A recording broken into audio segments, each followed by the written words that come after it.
Тәуелсіздік сарайындағы Нұр Отан партиясының 19 съезіндегі жарыс сөзде 10 адам сөз сөйледі. Олардың барлығы Қазақстанның тұңғыш президенті Нұрсұлтан Әбішұлы Назарбаев ұсынған кандидатты қолдады. Ал партия атынан кезектен тыс президенттік сайлауға ұсынылған Қасым-Жомарт Тоқаев жайындағы жиынға қатысушылар пікірі мынадай. Сайлау болғаннан кейін ол міндетті түрде баламалы негізде өтеді деп есептеймін. Өйткені Қасым-Жомарт Кемелұлының өзі де халықаралық деңгейдегі, әлемдік деңгейдегі демократиядан сабақ алған адам, ол солай болатындығына мен сенем. Елбасының бастаған бастамасын ары қарай жалғастырады, барлық мемлекеттік бағдарламалар орындалады.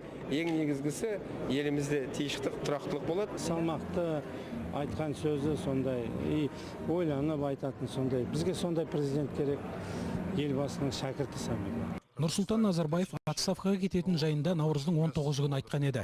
Съезде ол мұндай шешімді осыдан 3 жыл бұрын қабылдадым деді. Ал жиын соңында орындалған елім менің әні кезінде оның көңілі босағаны байқалды.